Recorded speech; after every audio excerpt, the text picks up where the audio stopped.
por esta invitación. Voy a... Sí. Esto es para avanzar, ¿cuál es? Esto para avanzar, ¿no?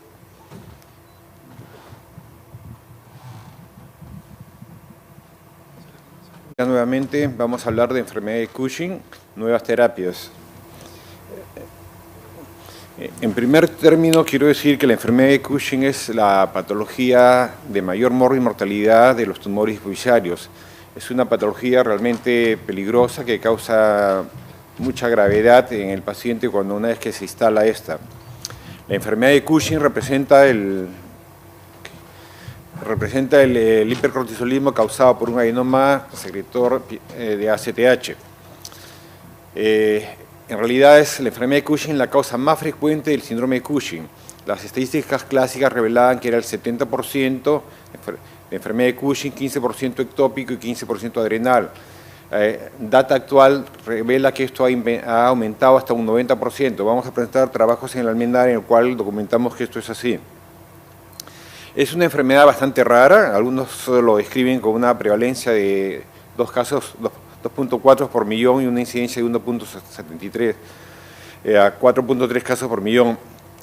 Lo que es importante señalar es que el retardo en el diagnóstico y en el tratamiento tiene un impacto negativo mayor en el pronóstico de vida del paciente.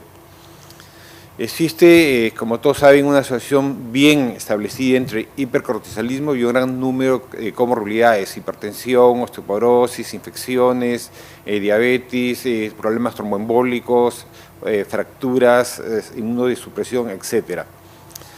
La correcta identificación de la lesión y la remoción quirúrgica constituye la mejor intervención terapéutica. La cirugía, con suerte, puede curar al paciente. Lamentablemente, como veremos, no siempre es efectiva. En promedio va a ser efectiva en un 50%.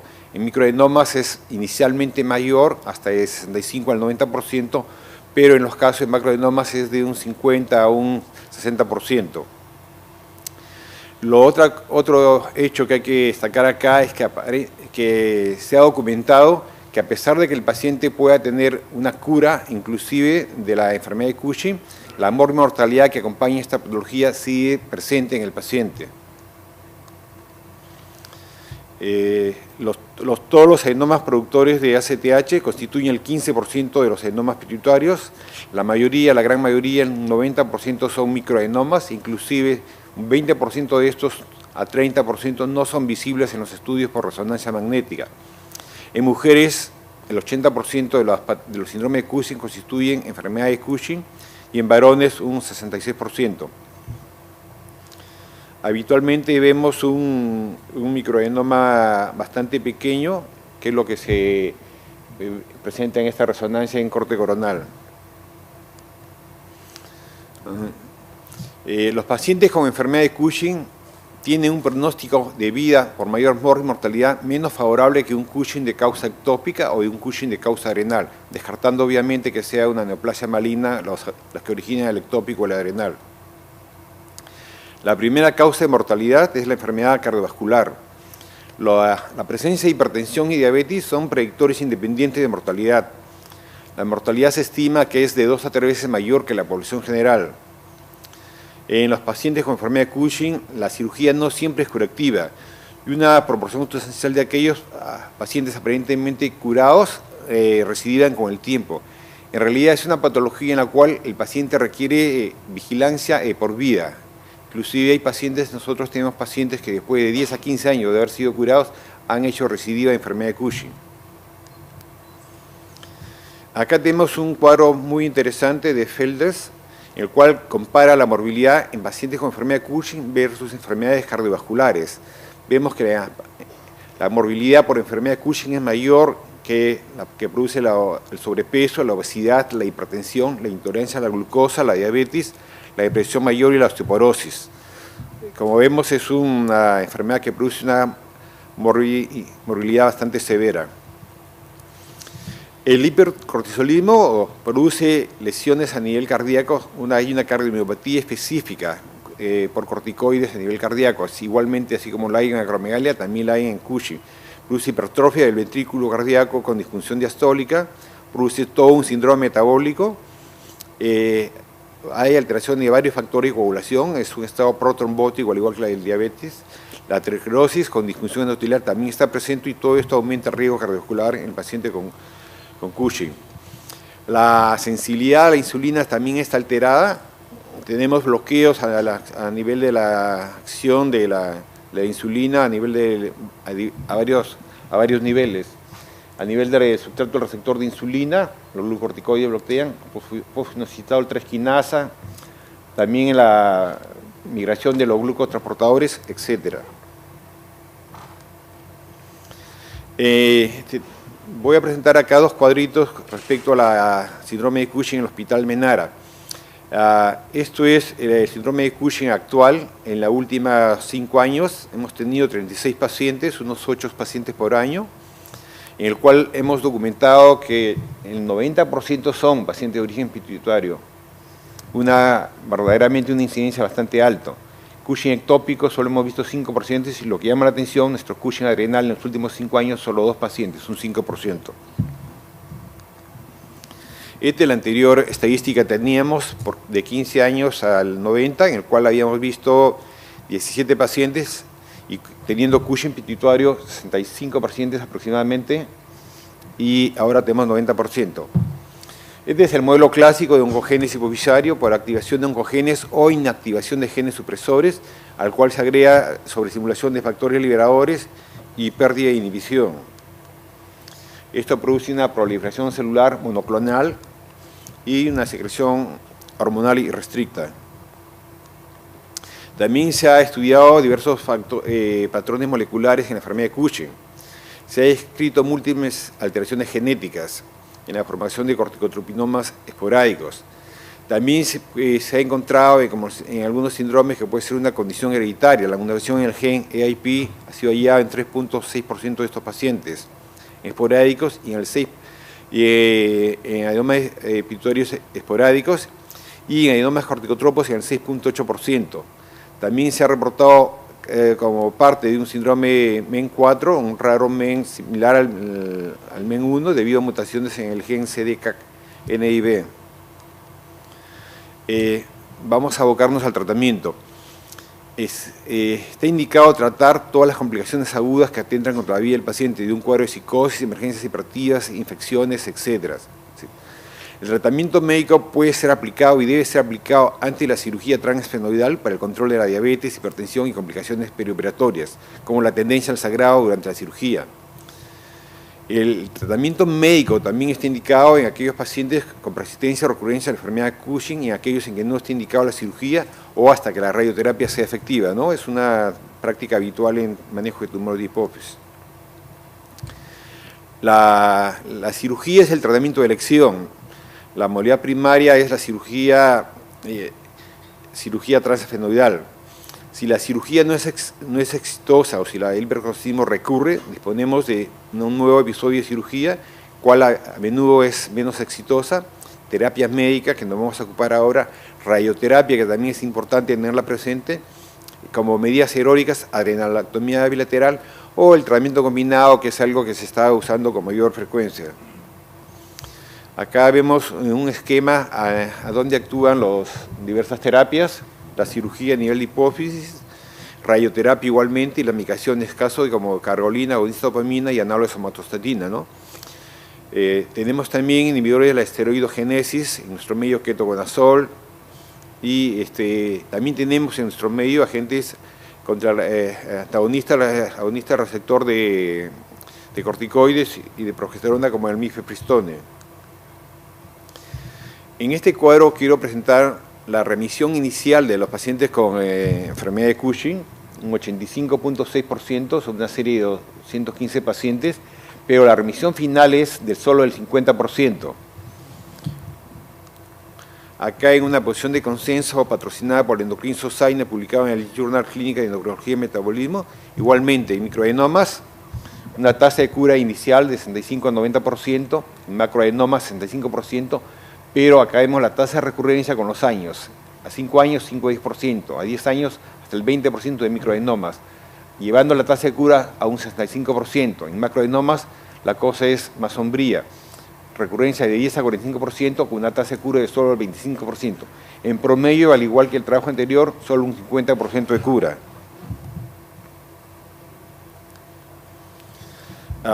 Igualmente, otro gráfico donde describimos a qué nivel se actúan las drogas. Vamos a hablar básicamente sobre análogos de somatostatina y agonista de dopamina, y vamos a hablar sobre el antagonista receptor de glucocorticoide, que son las nuevas opciones.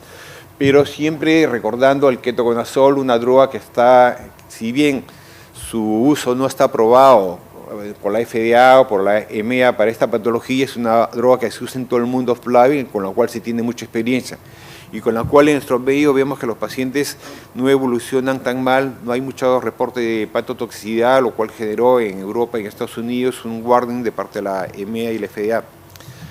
Es un inhibidor de enzimas esteroidogénicas comúnmente usado, tiene la ventaja de inhibir múltiples pasos enzimáticos que incluyen la síntesis de aldosterona y andrógenos. Esto de andrógenos es un efecto adverso debido a que limita su uso en varones. Es de relativa rápida inicio de acción, su eficacia varía entre un 53 y 83% a dosis de 600 a 1200 miligramos. Una vez que uno logra compensar al paciente, el seguimiento se hace con cortisol libre en orina 24 horas, se puede intentar la disminución de la dosis y muchos pacientes siguen compensados con dosis menores que las descritas. El principal efecto adverso es la hepatotoxicidad. Las enzimas hepáticas deben ser monitorizadas continuamente en estos pacientes. Puede ser usado para una inhibición parcial o total. Si uno ve, muchos de los efectos adversos son dosis dependientes. Si uno ve que el paciente a dosis mayores hace efectos adversos, uno puede bajar la dosis cuando uno ha visto una respuesta parcial y combinar con agonista de dopamina o con análogo de somatostatina.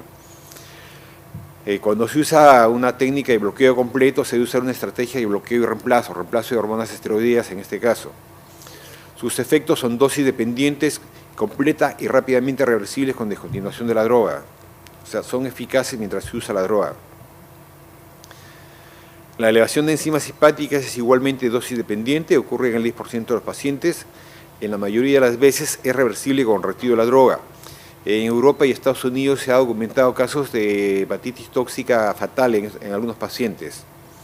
Si las enzimas hepáticas alcanzan un nivel 3 veces mayor, límite superior de lo normal, el ketoconazol debe ser descontinuado. La insuficiencia adrenal es rara, lo cual sí se presenta en otras drogas. Hay que tener en cuenta que presentan numerosas interacciones medicamentosas y que requiere ácido gástrico para su absorción. No se debe usar ranitidina ni inhibidores de bomba de protones. Acá vamos a hablar ahora sobre agonista de dopamina. Este gráfico, este cuadro, muestra la expresión de receptores para somatostatina y para receptores de dopamina. En el Cushing, en un 80-90% de los adenomas pituitarios expresan receptores para, el 97% expresan receptores para somatostatina. Y en los adenomas corticotropos, un 80% expresa receptores del subtipo 5, que es el que predomina en el Cushing, al contrario que en acromegalia del subtipo 2.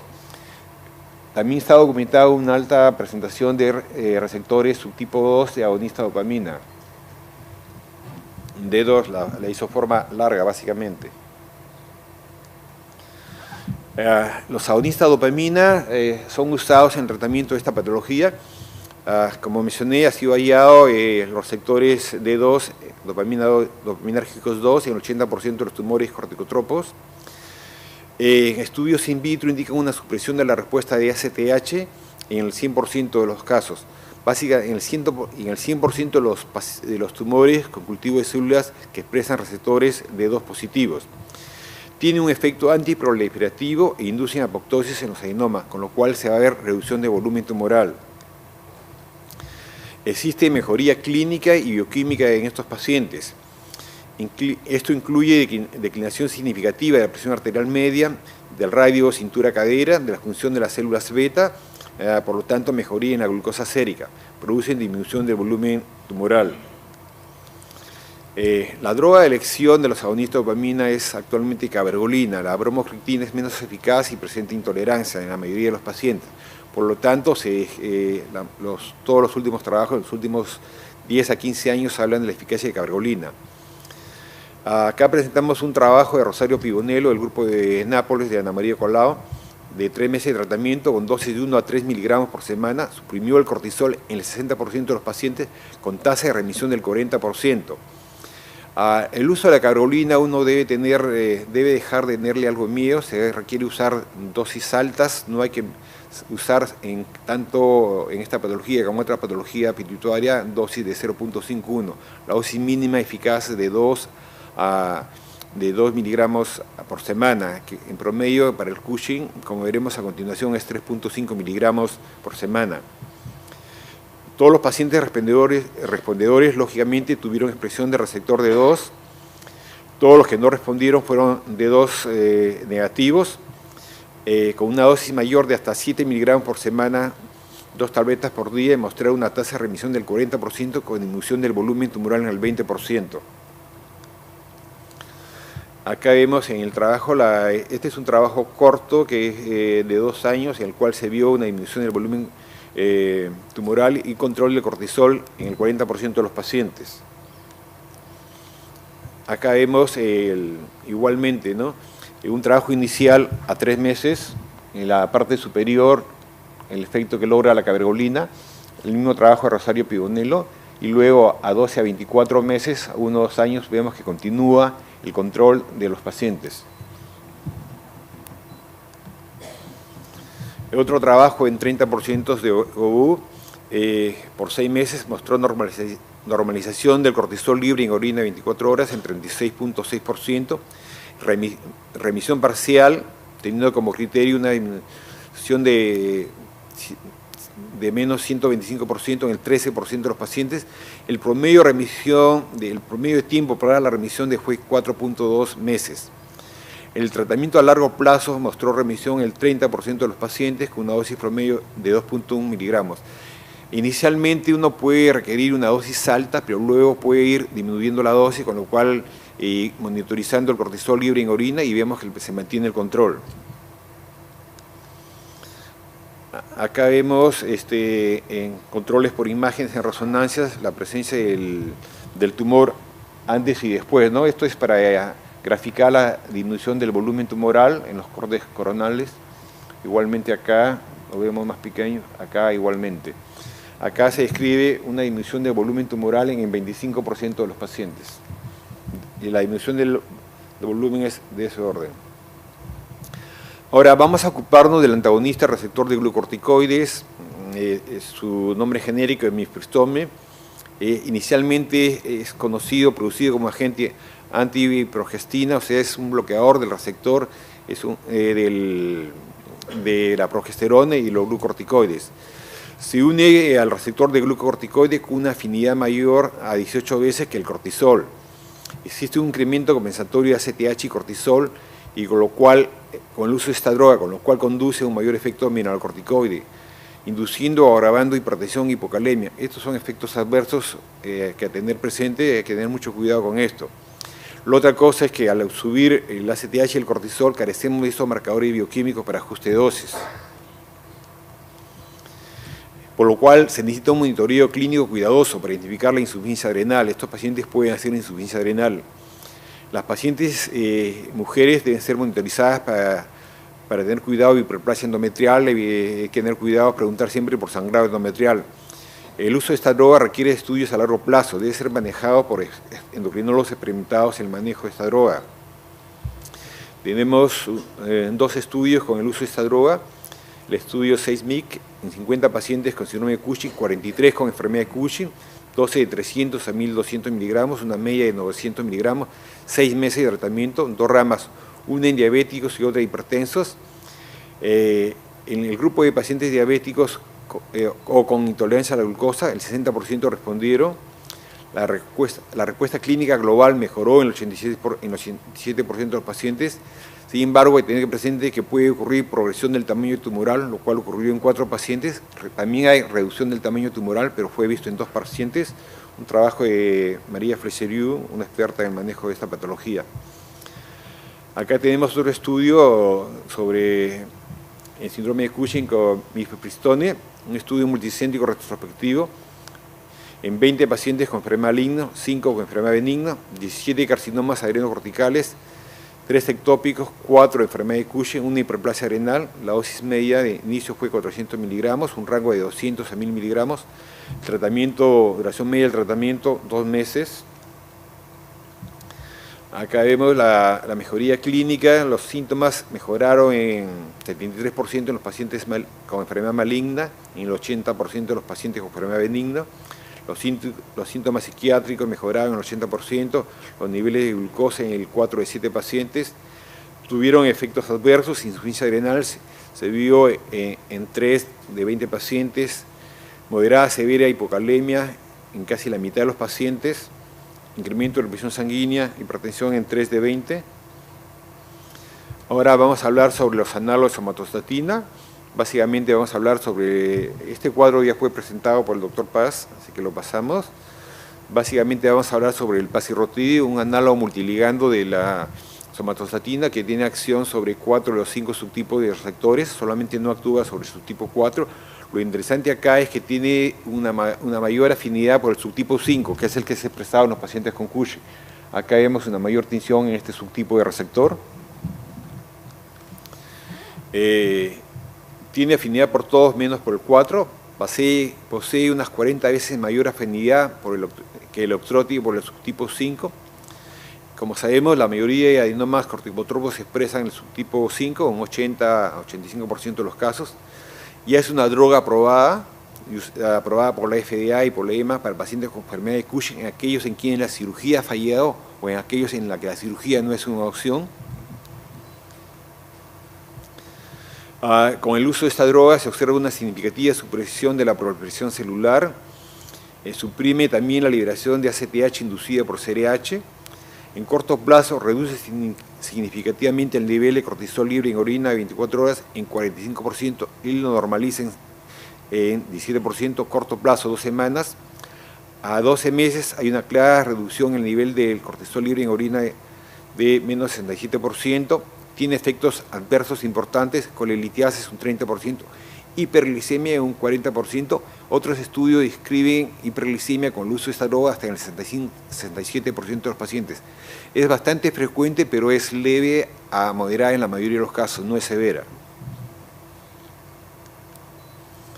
El mayor efecto se observa a los 3 meses. Esto es importante porque rápidamente podemos identificar a los pacientes respondedores. El mayor efecto adverso es la hiperglicemia. Inhibe la respuesta de incretina y suprime la secreción de insulina, no afecta la resistencia a la insulina, puede disminuir el volumen tumoral, ha demostrado beneficio continuo hasta por 24 meses. Acá tenemos en pacientes operados el efecto del pasirotide, controlando los niveles de cortisol, de ACTH en este caso.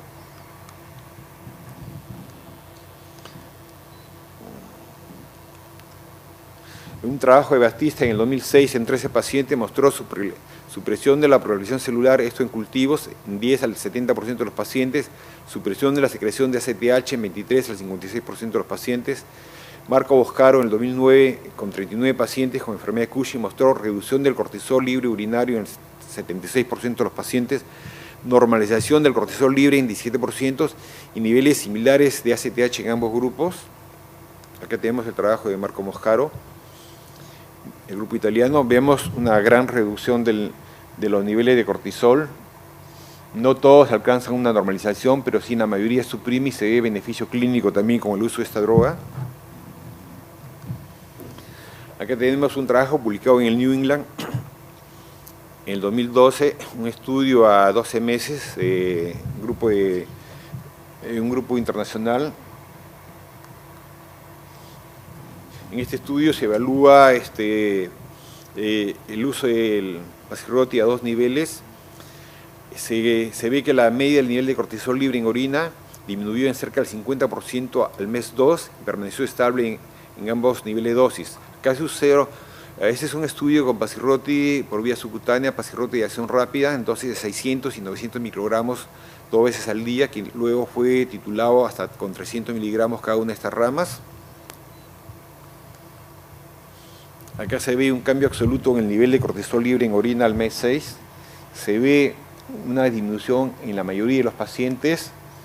En un grupo menor se logra normalizar, pero se ve básicamente que es una droga que sí va a tener una eficacia, tiene eficacia, va a tener un lugar en el tratamiento de los pacientes con Cushing. Acá vemos en cambio, igualmente en cambio el nivel de cortisol en orina. Como ya mencionamos, en el manejo de estos pacientes, el seguimiento se controla con cortisol libre en orina. Acá vemos la caída inicial que hay y cómo persiste esto, ¿no? No hay escape con el uso de esta droga. Acá vemos cómo van con las dos dosis, 600 microgramos. 600 microgramos a dosis baja va inicialmente, funciona mejor en pacientes con mayores niveles de cortisol en orina, mayores niveles basales, ¿no? De cortisol. Con niveles más elevados, curiosamente responde mejor a menor dosis. Y los niveles menores responden mejor a dosis más altas. Es curioso esto. En conclusión, en este trabajo se ve que existe una significativa disminución del nivel de cortisol en pacientes con enfermedad de Cushing que recibieron Passiroti, lo cual avala su uso potencial como un tratamiento dirigido a adenomas pituitarios, secretores de corticotropina. Acá presentamos otro trabajo, es un trabajo de Ana María Colado, los efectos en el cortisol libre urinario, igualmente con los dos grupos. Vemos a nivel basal, luego a los 6 meses una reducción de 47.9%, a los 12 meses, a mayor dosis, una eficacia similar. Igualmente los que mejoraron, una eficacia similar en ambos grupos de tratamiento. Esto es un póster presentado por Berta en el meeting del Endocrine Society del 2012, un estudio fase 3 con 12 meses adicionales, 58 pacientes tratados, 39 completaron. Igualmente es con Passiroti de vía subcutáneo, en cual se ve beneficio clínico y bioquímico, inclusive no solo en los niveles de cortisol en orina, sino también en presión arterial, en el índice de masa corporal y en el nivel de colesterol. Este es un trabajo hecho en un protocolo a nivel nacional que hemos hecho en nuestro site de investigación con Passiroti-LAR. El Passiroti-LAR es un estudio fase 3, el cual tuvimos la suerte de reclutar unos 10 pacientes, gracias al apoyo de varios colegas acá presentes. Observamos una tasa de remisión del 50% de normalización, no de remisión de enfermedad, del 50% a los 12 meses, a los 18 meses esto se incrementó al 60%, hubo mejoría clínica y bioquímica, seguidos por nivel de cortisol libre en orina 24 horas. Mejoría hubo en un porcentaje mayor de pacientes 80% y a los 18 meses el 100% mejoraron. El volumen tumoral, al año no observamos variación y una reducción en 2 pacientes a los 18 meses. Vimos que las comorbilidades disminuyeron, básicamente lo que observamos que hipertensión fue lo que más se controló, lo que más desapareció en los pacientes. Y los efectos adversos vimos glucosa alterada en ayunas en 10%, intolerancia a la glucosa y diabetes en 20%, lo cual hace un 40% de alteración de la glicemia en este grupo de pacientes, lo cual ha persistido a los 18 meses. Doctor, nos falta 2 minutos. Gracias, doctor, estoy acabando. Igualmente se ha evaluado la calidad de vida y el uso de esta droga en pacientes con enfermedad de Cushing, el trabajo de Mónica Gaela, pero está en el ENDO, que mostró una mejoría en la calidad de vida en los pacientes correlacionado con mayor disminución de cortisol libre en orina 24 horas. Acá vemos que la calidad de vida correlaciona con el nivel de cortisol. Y igualmente los trabajos de Susan Webb, que es una experta en calidad de vida y tumor de hipófisis, también demuestran una mejoría en la calidad de vida en pacientes tratados con Passirotide. Muchas gracias.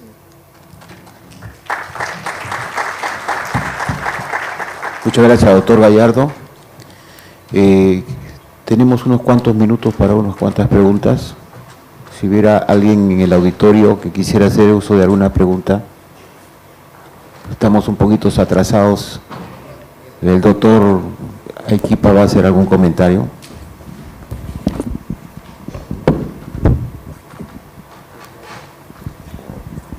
Mientras se animan a hacer las preguntas, creo que queda claro que estamos frente a una patología tumoral benigna en el caso de acromegalia y Cushing en la mayoría de los casos, y en algunos casos muy puntuales, maligna en tumores neuroendocrinos.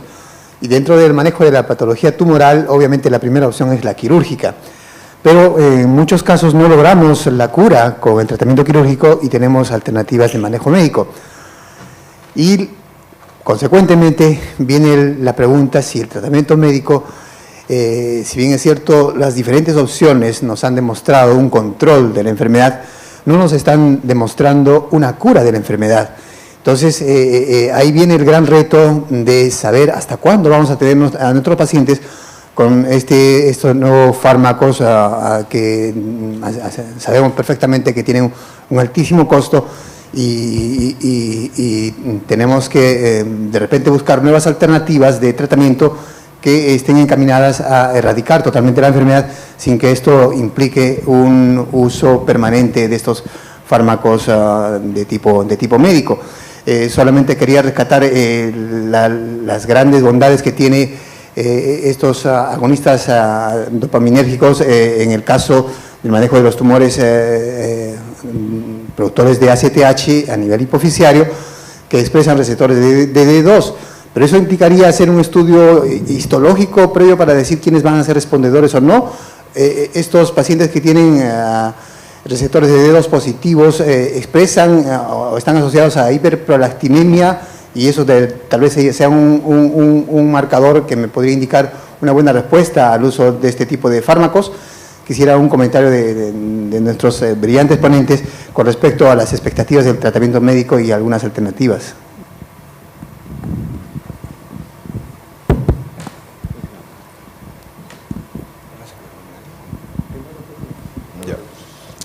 Bien, la reflexión es muy interesante y es muy válida. En realidad, el tratamiento de elección es la cirugía porque puede curar. Las drogas controlan la enfermedad, lo cual es algo muy necesario en el manejo de estos pacientes. No porque no curen, la diabetes no la curamos, por ejemplo. Un post-concept de toda patología endocrina la mayoría de las veces son patologías crónicas. El otro factor adverso que tenemos que va a ser lo crónico es que la tasa de cura quirúrgica que damos son de centros especializados con grandes cirugías, con grandes neurocirujanos, con muchos equipos muy sofisticados. En nuestro medio la tasa de cura es menor. Incluso hay trabajos de Mónica Gadella de Río de Janeiro, una brillante neuroendocrinóloga, que plantea el uso de terapia médica en aquellos centros en los cuales la tasa de cura del paciente sea menor al 30%. ¿Por qué? Es una analogía con lo que sucede con las proartinomas. ¿Por qué el tratamiento médico es el tratamiento de elección y no la cirugía? Porque tiene una mayor tasa de cura. En este caso tendríamos una mayor tasa de control con el arsenal médico.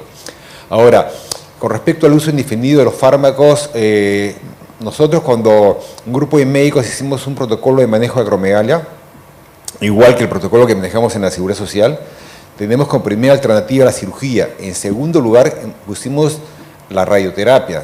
¿Por qué? Porque la radioterapia también puede curar al paciente. Mientras actúe la radioterapia, nosotros damos tratamiento médico. Ahora, hay que ir revisando a muchos pacientes de estos. Si al cabo de 8 años no están curados, yo los vuelvo a enviar a radioterapia. No hay que esperar informe definido. Hay pacientes que tienen 10, 12 años recibiendo. Yo no creo conveniente esto. Yo creo que ahora que disponemos de acelerador lineal o radiocirugía estereotáxica, se puede dar un mayor beneficio a estos pacientes. En lo que respecta al Cushing, la radioterapia es útil. No sé si el doctor... Bien, igual comparto la opinión sobre el efecto de la cirugía como alternativa curativa en la patología hipofisiaria tumoral.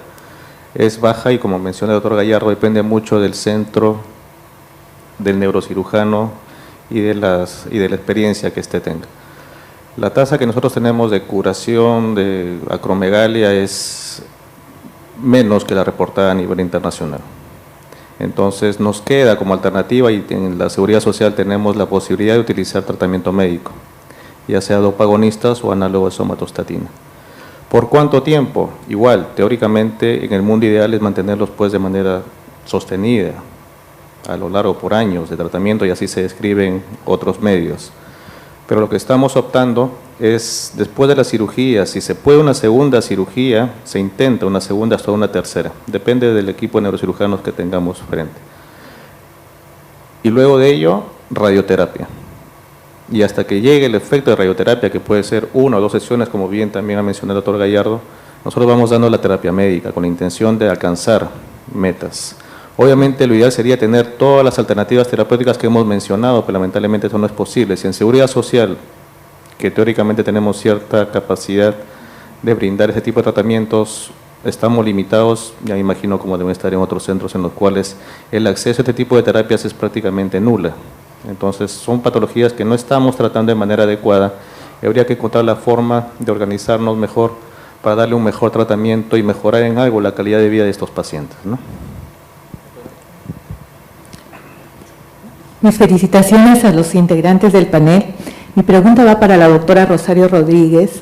La metformina, un medicamento ampliamente usado y conocido por todos los endocrinólogos, actualmente está siendo usada como terapia coadyuvante de muchas quimioterapias de cáncer por su propiedad inhibitoria del sistema mTOR. Quería saber si en su centro hay algún estudio que ya esté usando metformina como terapia coadyuvante de, por ejemplo, tumores neuroendocrinos, como ya se hace con cáncer de páncreas, cáncer de endometrio.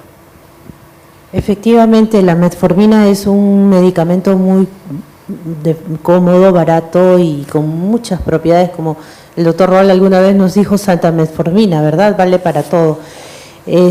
Sí, o sea, por ejemplo, los pacientes específicamente que tenemos con diabetes, ¿no? En el contexto de diabetes, tratamos de pasar a todos los pacientes y en la medida de lo posible a metformina. Es decir, no parte de un esquema que lo maneje el oncólogo, todavía no lo implementamos, pero sí el paciente que tiene cáncer y diabetes, sí, la mayoría tratamos en la medida de lo posible de pasarlo al uso de metformina.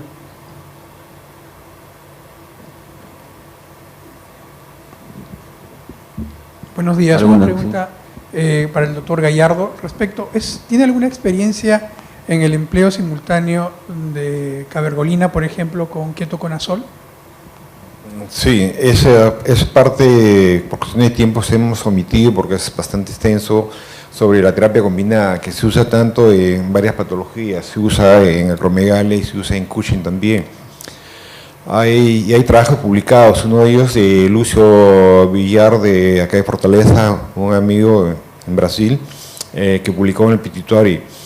Nosotros usamos básicamente, mientras en Europa describen primero uso de pasirrotide, luego adicionan cabergolina y después ketoconazol, nosotros hacemos a la inversa por cuestión de costos.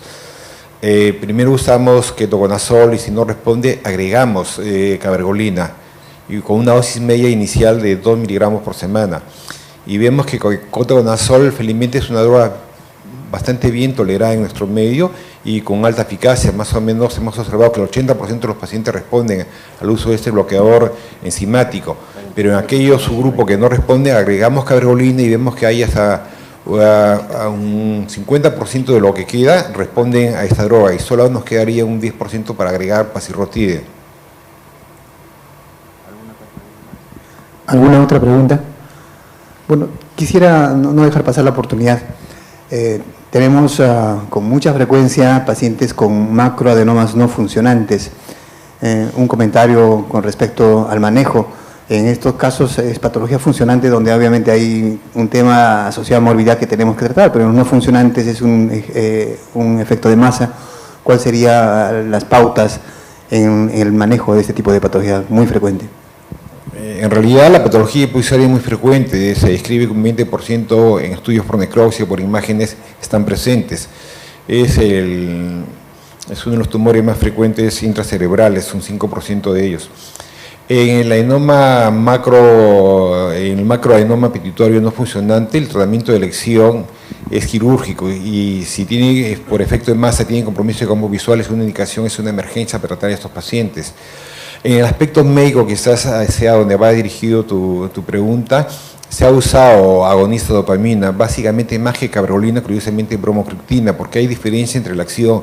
La bromocriptina es agonista de 1 y antagonista de 2, a diferencia de cabergolina, que es un antagonista selectivo de 2 y básicamente la isoforma larga. Y se ha descrito, hay unos trabajos de Mark Bolish del grupo de Ann Arbor en Michigan, en el cual describe un 38% de control de volumen tumoral o sea, con poca reducción del volumen tumoral. Lamentablemente en este aspecto sigue habiendo pocos medios médicos, inclusive la octrótida no ha demostrado eficacia en este tipo de patología. El tratamiento quirúrgico sigue siendo el tratamiento de elección seguido por radioterapia. Bueno, ¿alguna pregunta por parte del doctor? ¿Sí, doctor? Solamente para complementar, nosotros en el hospital lo que hacemos en estos casos de macroadenomas es, primera cirugía debe ser la mejor, ya sea transcraneal o transesfenoidal. Generalmente son 2 tiempos, cuando son macroadenomas, a veces invasivos, agresivos.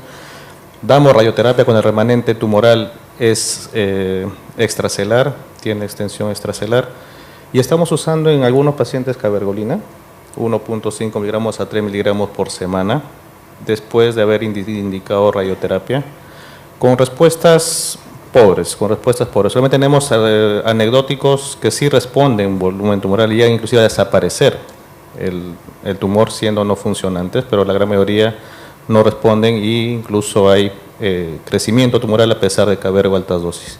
La alternativa es temozolomida, que es un medicamento antineoplásico que se usa para glioblastomas multiformes, pero para temas de tumores hipoficiarios, macroadenomas agresivos, invasivos, que es la indicación. Hay buenos reportes fuera, tanto en funcionantes y no funcionantes, y ese es un protocolo que estamos empezando con los oncólogos en el hospital a fin de tener cierta experiencia en ello. Sí, muy bien por la acotación. Justamente había olvidado la temozolomida, lo acababa de recordar, quería acotar eso. Y la temozolomida es un agente alquilante que es de administración oral, se dan cursos de 4 semanas y está en nuestro medio, en la Seguridad Social está, y lo hemos usado en prolatinomas invasivos con buen resultado. También hay reportes descritos de uso combinado de temozolomida con pasirrotide para Cushing y también temozolomida para algunos tumores macroadenomas invasivos en los cuales la cirugía esté contraindicada por diversos factores. Bueno, hemos tenido una mañana muy productiva, felicitamos a los ponentes. Conclusiones podríamos sacar que el médico peruano ya no le tiene miedo a los tumores hipoficiarios. Tenemos procedimientos para radiodiagnósticos de alto nivel y terapias muy especializadas, y la mortalidad está disminuyendo, doctores, ustedes que manejan mucho patología neuroendocrina. Quisiera que le den un fuerte abrazo a los ponentes y tienen con palabra de Gracias. En nombre de la Sociedad Peruana de Endocrinología vamos a entregarles los respectivos certificados a nuestros ponentes por tan brillantes presentaciones.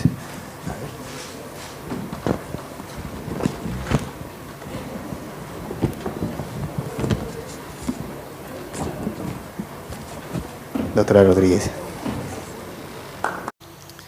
Existe, como todos saben, una asociación bien establecida entre hipercortisolismo y un gran número de comorbilidades: hipertensión, osteoporosis, infecciones, diabetes, problemas tromboembólicos, fracturas, inmunodesupresión, etc.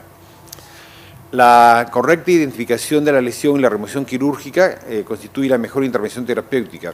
La cirugía, con suerte, puede curar al paciente. Lamentablemente, como veremos, no siempre es efectiva.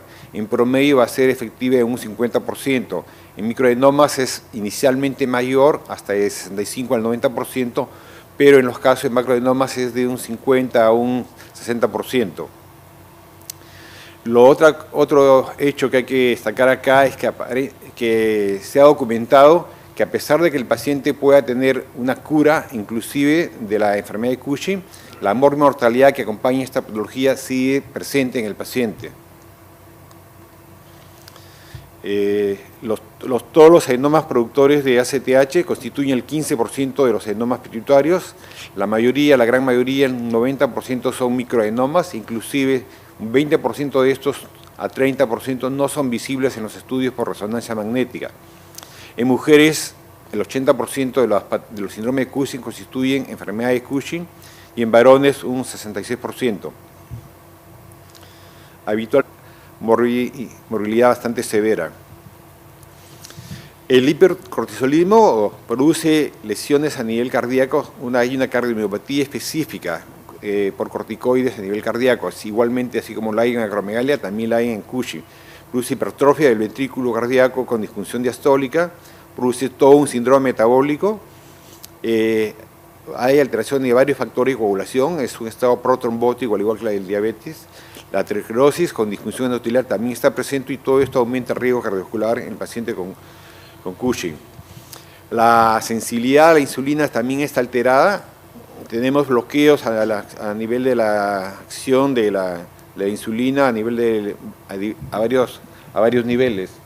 A nivel del sustrato receptor de insulina, los glucocorticoides bloquean, fosfoinositol 3-quinasa, también en la migración de los glucotransportadores, etc.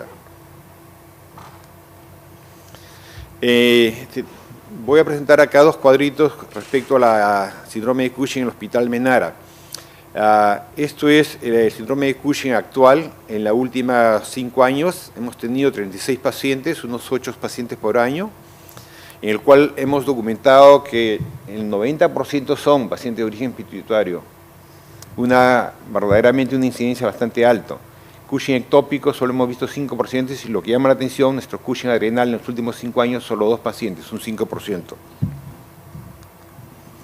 Esta es la anterior estadística que teníamos de 15 años al 90, en el cual habíamos visto 17 pacientes y teniendo Cushing pituitario 65 pacientes aproximadamente y ahora tenemos 90%.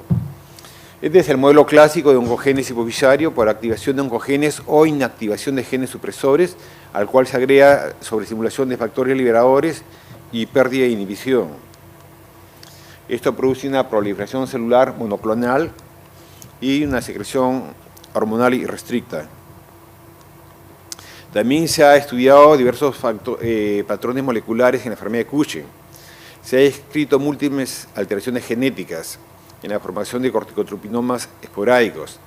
También se ha encontrado, como en algunos síndromes, que puede ser una condición hereditaria. La mutación en el gen EIP ha sido hallada en 3.6% de estos pacientes esporádicos y en adenomas pituitarios esporádicos y en adenomas corticotropos en el 6.8%. También se ha reportado como parte de un síndrome MEN4, un raro MEN similar al MEN1 debido a mutaciones en el gen CDKNIB. Vamos a abocarnos al tratamiento. Está indicado tratar todas las complicaciones agudas que atentan contra la vida del paciente de un cuadro de psicosis, emergencias hiperactivas, infección por esta invitación. Voy a... Sí.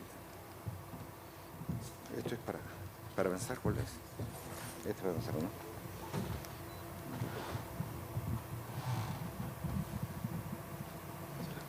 ¿no? Nuevamente vamos a hablar de enfermedad de Cushing, nuevas terapias. En primer término, quiero decir que la enfermedad de Cushing es la patología de mayor mortalidad de los tumores hipoficiarios. Es una patología realmente peligrosa que causa mucha gravedad en el paciente una vez que se instala esta. La enfermedad de Cushing representa el hipercortisolismo causado por un adenoma secretor de ACTH. En realidad es la enfermedad de Cushing la causa más frecuente del síndrome de Cushing.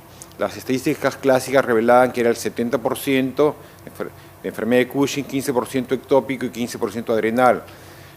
Data actual revela que esto ha aumentado hasta un 90%. Vamos a presentar trabajos en el Almenara en el cual documentamos que esto es así. Es una enfermedad bastante rara, algunos lo describen con una prevalencia de 2.4 por millón y una incidencia de 1.73 a 4.3 casos por millón. Lo que es importante señalar es que el retardo en el diagnóstico y en el tratamiento tiene un impacto negativo mayor en el pronóstico de vida del paciente. Actualmente vemos un microadenoma bastante pequeño, que es lo que se presenta en esta resonancia en corte coronal.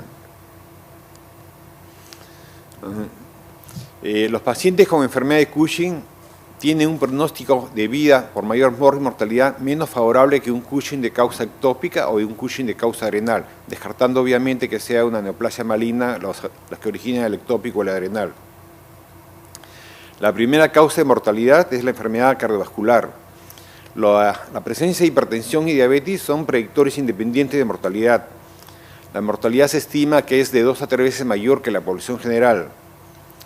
En los pacientes con enfermedad de Cushing, la cirugía no siempre es curativa y una proporción sustancial de aquellos pacientes aparentemente curados recidirán con el tiempo. En realidad es una patología en la cual el paciente requiere vigilancia por vida. Inclusive hay pacientes, nosotros tenemos pacientes que después de 10 a 15 años de haber sido curados han hecho recidiva de enfermedad de Cushing. Acá tenemos un cuadro muy interesante de Felders, en el cual compara la morbilidad en pacientes con enfermedad de Cushing versus enfermedades cardiovasculares. Vemos que la morbilidad por enfermedad de Cushing es mayor que la que produce el sobrepeso, la obesidad, la hipertensión, la intolerancia a la glucosa, la diabetes, la depresión mayor y la osteoporosis. Como vemos, es una enfermedad que produce una